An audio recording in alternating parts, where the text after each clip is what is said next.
जय गणेश, हर हर महादेव, जय गुरुदेव। आज मैंने फेसबुक रील में सत्य सनातन धर्म विरोधी शिशुपाल रामपाल के नाम से जेल में रह सरने वाले, अपने आप को भगवान समझने वाले संत रूपधारी दत्ता का रील देखा, जिसमें बोल रहा था कि धरती पर जितने भी ब्राह्मण हैं सब के सब राक्षस हैं। वो मैं नहीं कहता, ऐसा देवी भागवत में लिखा हुआ है। इस विश्व में करोड़ों मनुष्य रहते हैं और सभी की समस्या का निवारण मैं तो नहीं कर सकता, लेकिन देवी भागवत में जो लिखा है उसका तो सही सही वर्णन करना चाहिए।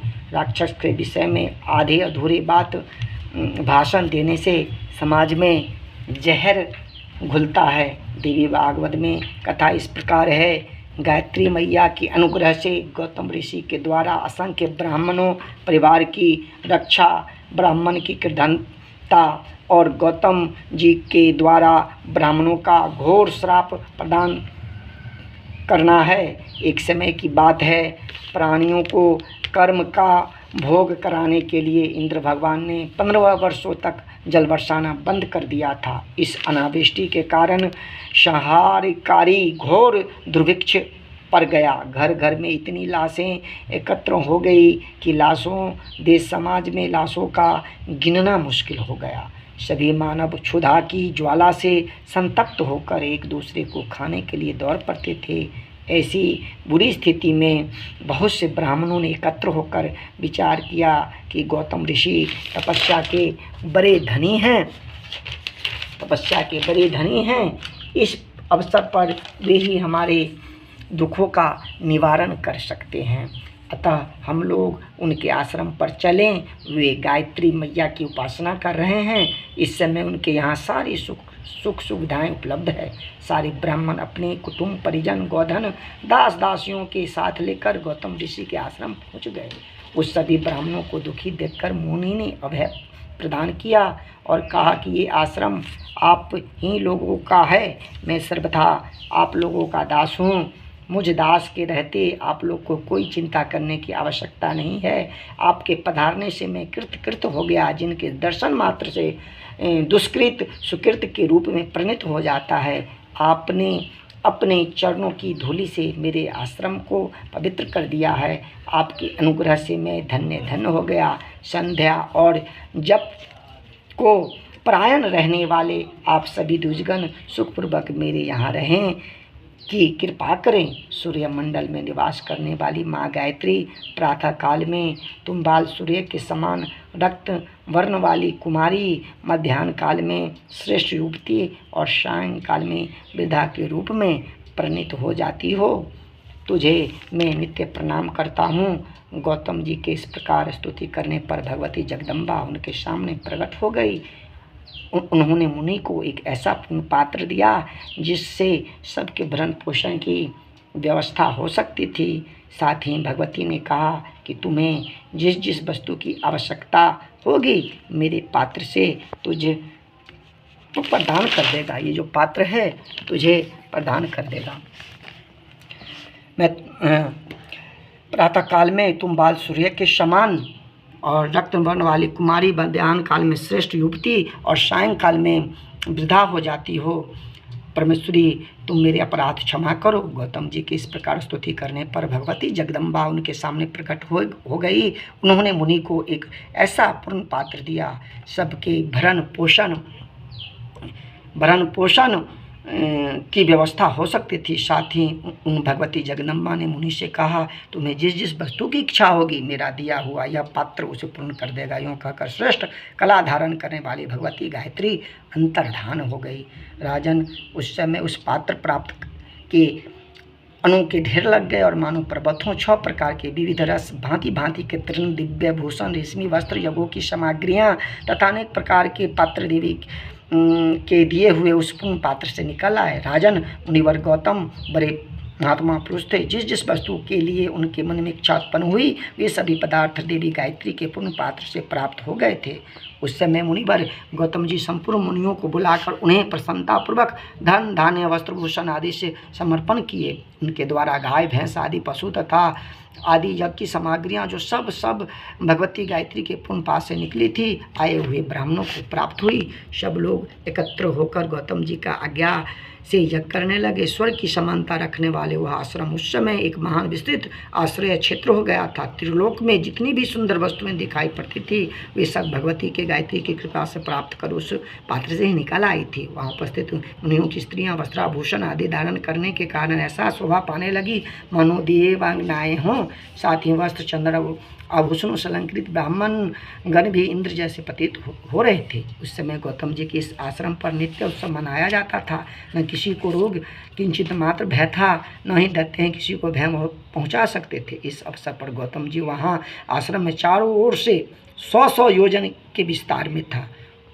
अन्य भी बहुत से प्राणी वहां आए और आत्मज्ञानी मुनिवर गौतम जी ने सभी को अभय प्रदान करके उनके भरण पोषण की व्यवस्था कर दी। अनेक प्रकार से महान यज्ञ विधिवत संपन्न होने के कारण उस समय देवता भी परम संतुष्ट हो गए। उन्होंने गौतम जी की यश की प्रशंसा की। महान यशस्वी इंद्र ने भी अपनी सभा में यह श्लोक कहा, अहो यह गौतम मुनि हम लोग के लिए इस समय कल्प वृक्ष के समान हो गए हैं, तभी तो इन महाभाग के द्वारा हमारे सभी मनोरथ पूर्ण हो रहे हैं। अन्यथा उस दुष्काल में जबकि जीने की आशा भी अत्यंत दुर्लभ थी, हमारे लिए कौन हवि प्रदान करता। इस प्रकार मुनिवर गौतम जी 12 वर्षों तक श्रेष्ठ मुनियों के भरण पोषण की व्यवस्था करते रहे। वे पुत्र के समान सबकी सार संभाल करते थे, तथापि उनके मन में अभिमान गंध तक भी नहीं आ सकी थी। उन मुनिवरों ने गायत्री की आराधना के लिए एक श्रेष्ठ स्थान का निर्माण करवा दिया तथा सभी प्रधान मुनि वहां जाकर भगवती जगदम्बा की उपासना करते थे। परम भक्ति के साथ प्रातः मध्याह्न सायं वहाँ पुष्चरण आदि कर्म संपन्न होते थे। अब भी उस स्थान पर भगवती का रूप प्रातः काल बाला, मध्याह्न काल में युवती तथा सायंकाल में वृद्धावस्था से संपन्न दृष्टिगोचर हो रही थी। एक समय की बात है, मुनिवर नारद जी वहाँ पधारे। उनकी विशाल बीना बज रही थी और वे भगवती के उत्तम गुणों का गान कर रहे थे। वहाँ कर वे पुण्यात्मा मुनियों के सभा में बैठ गए। गौतम आदि श्रेष्ठ मुनियों के नारद जी विधिवत स्वागत किया। तदंतर नारद जी गौतम जी के यश संबंधी विविध प्रसंगों का वर्णन करने लगे। उन्होंने कहा कि मैं देव सभा में गया था, वहाँ देवराज इंद्र आपका यश गाया। उनका कथन है कि मुनि सबका भरण पोषण करके विशाल निर्मल यश प्राप्त किया। मुनिवर सचिपति इंद्र की बातें सुनकर तुम्हें देखने के लिए मैं आया हूँ। भगवती जगदम्बा की कृपा प्रसाद से तुम धन्यवाद के पात्र बन गए हो। मुनिवर गौतम जी से इस प्रकार कहकर नारद जी गायत्री सदन में गए। उन्हें वहाँ भगवती जगदम्बा की झांकी प्राप्त हुई। दर्शन करके नारद जी की आंखें प्रसन्नता से खुल उठी। उन्होंने देवी को विधिवत प्रस्तुति की और पुनः स्वर्गलोक पर स्थान किया। उस समय वहाँ जितने ब्राह्मण थे मुनि के द्वारा ही उन सबके भरण पोषण की व्यवस्था होती थी, परंतु उनमें कुछ कृतज्ञ ब्राह्मण गौतम जी के इस उत्कर्ष को सुनकर ईर्ष्या से जल उठे। उन्होंने द्वेषवश निश्चय किया कि किसी प्रकार से हमें सर्वथा वही प्रयत्न करना चाहिए जिससे उनकी ख्याति न बढ़े। उन लोगों के इस प्रकार का निश्चित विचार कर लिया। तदंतर कुछ दिनों के बाद धरातल पर वृष्टि भी होने लगी। राजेंद्र अब संपूर्ण देशों में शुभेच्छ की बातें सुनाई पड़ने लगी। उसे सुनकर वे ब्राह्मण एकत्र हुए और उन्होंने गौतम जी को श्राप देने का विचार किया। महाराज, काल की महिमा वर्णन कौन कर सकता है। उन कृतज्ञ ब्राह्मणों ने माया की एक गौ बनाई। उस गौ का शरीर जीर्ण शीर्ण था। अब वह मरना ही चाहती थी। जिस समय मुनिवर गौतम जी हवन काल उपस्थित होने पर यज्ञशाला में हवन कर रहे थे, उसी क्षण वह गौ वहाँ पहुँची। मुनि ने इस शब्द से उसे वारण किया। इतने में ही उस गौ का प्राण निकल गए। फिर तो उन ब्राह्मणों ने यह हल्ला मचा दिया कि इस दुष्ट गौतम ने गौ की हत्या कर दी है। मुनिवर गौतम जी भी हवन समाप्त करने के पश्चात अत्यंत आश्चर्य करने लगे। वे आंख मूंद कर समाधि में स्थित हो गए और इसके कारण पर विचार करने लगे। उन्हें तुरंत पता चल गया कि यह सब उन ब्राह्मणों का ही काली करतूत है। तब उनके मन में इतना क्रोध हुआ मानो प्रलयकालीन रुद्र हों। उनकी आंख लाल हो गई और उन द्वेष करने वाले संपूर्ण ब्राह्मणों को उन्होंने शाप दे दिया। अरे अधम ब्राह्मणों, आज से तुम वेद माता गायत्री के ध्यान, उसके मंत्र जप के सर्वथा अनाधिकारी हो जाओ। वेद वेदोक्त यज्ञ तथा वेद की वार्ता में तुम अधम ब्राह्मणों को सर्वथा अनाधिकार हो जाए। शिव की उपासना, शिव मंत्र का जप, शिव संबंधी शास्त्र के अध्ययन के लिए तुम अधम ब्राह्मण सदा अनाधिकारी हो जाओ। मूल प्रकृति भगवती श्रीदेवी ध्यान तथा उनकी कथा के श्रवण में तुम्हारा अधिकार नहीं होगा, जिससे तुम सदा नीच श्रेणी के ब्राह्मण समझे जाओगे। देवी के मंत्र, देवी के स्थान, उनके अनुष्ठान कर्म में तुम्हारा अनाधिकार होगा, तब तुम सदा अधम समझे जाओगे। देवी के उत्तम उत्सव देखने का, उनके नामों का कीर्तन करने में विमुख होने के कारण तुम सदा अधम बने रहोगे। देवी भक्त के समीप रहने और देवी भक्तों की अर्चना करने के लिए अनाधिकारी होकर तुम लोग सदा नीच ब्राह्मण की श्रेणी में रहोगे। भगवान शिव का उत्सव देखने और शिव भक्त का सम्मान करने में तुम्हारा अधिकार नहीं होगा, जिससे तुम सदा अधम ब्राह्मण गिने जाओगे। रुद्राक्ष, बेलपत्र और शुद्ध भस्म धारण करने से वंचित होकर तुम सदा अधम ब्राह्मण होकर जीवन व्यतीत करोगे। स्रोत स्मार्थ संबंधी सदाचार ज्ञान मार्ग में तुम्हारी गति नहीं होगा, तो तुम सदा अधम ब्राह्मण समझे जाओगे। अद्वैत ज्ञान निष्ठा तथा शम दम आदि साधन से तुम सदा उन्मुख होकर अधम ब्राह्मण बन जाओ। नित्य कर्म आदि के अनुष्ठान तथा अग्निहोत्र आदि साधन में भी तुम्हारा अनाधिकार होगा, तुम सदा के लिए अधम बन जाओ। स्वाध्याय, अध्ययन तथा प्रवचन से तुम उन्मुख होकर सर्वथा अधम जीवन व्यतीत करोगे। गौ आदि दान और पितरों के साथ से तुम विमुख हो जाओगे। अधम ब्राह्मणों, कृष्ण, चंद्रायन तथा प्राश्चित व्रतों में तुम्हारा सदा के लिए अनाधिकार हो जाए। पिता, माता, पुत्र, भ्राता, कन्या और भार्या का विक्रय करने वाले व्यक्ति के समान होकर तुम्हें नीच ब्राह्मण होने का अवसर मिल जाए। अधम ब्राह्मणों, वेद का विक्रय करने वाले तथा तीर्थ एवं धर्म को बेचने में लगे हुए नीच व्यक्तियों को जो गति मिलती है वही तुम्हें प्राप्त हो। तुम्हारे वंश में उत्पन्न स्त्री और पुरुष मेरे दिए हुए साप से दग्ध होकर तुम्हारे ही समान होंगे। बहुत कहने से क्या प्रयोजन। गायत्री नाम से प्रसिद्ध मूल प्रकृति भगवती जगदम्बा अवश्य ही तुम पर महान कोप करेंगे, अतः तुम लोगों को अंधकूप आदि न कुंड में वास करना पड़ेगा। व्यास जी कहते हैं, इस प्रकार वचनों द्वारा दंड देने के पश्चात गौतम जी ने जल से आचमन किया। भगवती गायत्री का दर्शन करने के लिए अत्यंत उत्सुक होकर वे देवालय में गए। वहां जाकर उन्होंने महादेवी के चरणों में मस्तक झुकाया। परम आदरणीय देवी भी ब्राह्मणों की इस कृतज्ञता को देखकर स्वयं अपने मन में विचार कर रही थी। उस समय भी देवी का मुख कमल आश्चर्य से युक्त दिखाई पड़ रहा था। अब आश्चर्य से संपन्न मुख कमल वाली भगवती गायत्री मुनिवर गौतम जी से कहने लगी, महाभाग, सर्प के लिए दिया हुआ दुग्ध भी विष ही बढ़ाने वाला होता है। तुम धैर्य धारण करो, कर्म की ऐसी ही विपरीत गति है। इसके बाद भगवती जगदम्ब को प्रणाम करके मुनिवर गौतम जी अपने आसन पर चले गए। तदंतर साप से दग्ध होने के कारण उन ब्राह्मणों ने जितना वेदाध्ययन किया था वह सब का सब विस्मृत हो गया। गायत्री मंत्र भी उनके लिए अनभ्यस्त हो गया। वह एक अत्यंत भयानक दृश्य उनके सामने उपस्थित हो गया। वे सब एकत्र होकर अत्यंत पश्चाताप करने लगे। फिर उन लोगों ने मुनि के सामने दंड की भांति पृथ्वी पकड़कर उन्हें प्रणाम किया। लज्जा के कारण उनके सिर झुके हुए थे और वे कुछ भी कहने में असमर्थ थे। बार बार यही कह रहे थे, मुनिवर प्रसन्न होइए। जब मुनिवरों ने चारों ओर से होकर वे प्रार्थना करने लगे, तब दयालु मुनि का हृदय करुणा से भर गया। उन्होंने उस नीच ब्राह्मणों से कहा, ब्राह्मणों, जब तक भगवान श्री कृष्ण चंद्र का अवतार नहीं होगा तब तक तुम्हें कुंभीपाक नरक में अवश्य रहना पड़ेगा, क्योंकि मेरा वचन मिथ्या नहीं हो सकता है।